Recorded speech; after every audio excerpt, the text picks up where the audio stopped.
ఆ మధ్య జగన్మోహన్ రెడ్డి గారు వాహన మిత్ర అని చెప్పని వైసీపీ ప్రభుత్వ హయాంలో ఆటో డ్రైవర్లకి 10,000 రూపాయలు డబ్బులు ఇచ్చేవాడు. అవును. అలా డబ్బులు ఇచ్చే ఒక పథకం ఒక సంవత్సరం డీబీటీ ద్వారా ఆ డబ్బులు విడుదల చేసిన తర్వాత మరుసటి రోజు సోషల్ మీడియాలో ఒక పోస్ట్ చాలా వైరల్ అయింది. ఒక ఆటోకి వెనక వైపున జగన్మోహన్ రెడ్డి గారి ఫోటో ఉంది. ఆ ఫోటో నుంచి వీబూది రాలుతుంది అని చెప్పని, జగన్మోహన్ రెడ్డి గారి మహిమిది అని చెప్పని ఒక 10-15 మంది జనం పోగైపోయి దాన్ని సోషల్ మీడియాలో వైరల్ చేశారు. చాలా ఆశ్చర్యం సార్. అంటే ఇవాళ తిరుమల శ్రీవారి సన్నిధిలో తిరుమల కొండ మీద తిరుమల శ్రీవారికి తప్ప వేరే ఎవరికి పూజలు జరగకూడదు, వేరే ఎవరికి జిందాబాదు లాంటివి కూడా కొట్టరు.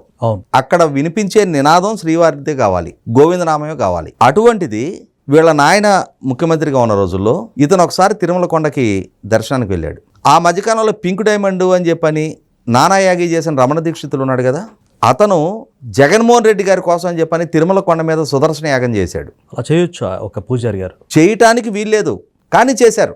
ఆ తర్వాత జగన్మోహన్ రెడ్డి తిరుమల దర్శనానికి వచ్చిన సందర్భంలో వైసీపీ శ్రేణులు జై జగన్ జై జగన్ అని చెప్పని కొండ మీద నినాదాలు చేసేవారు. ఒక రకంగా అపచారంగా సార్ అది. తిరుమల కొండ మీద గోవిందనామం తప్ప వ్యక్తులకి జిందాబాదులు కొట్టకూడదు. ఇవాళ శబరిమల యాత్రకి వెళ్తూ అక్కడ కూడా అయ్యప్ప శరణం తప్ప వేరే శరణం వినిపించకూడదు. 108 శరణాలే పలకాలి, ఆయన భజనలే చేయాలి, ఆయన పాటలే పాడాలి. కానీ వీళ్ళు ఈ జగన్మోహన్ రెడ్డి ఫ్లెక్సీలు పట్టుకొని వాళ్ళు అయ్యప్ప దర్శనానికి వెళ్తూ ఏమని సందేశం ఇస్తా ఉన్నారు అంటే అవగాహన ఉండి చేశారా, అవగాహన లేకుండా చేశారా?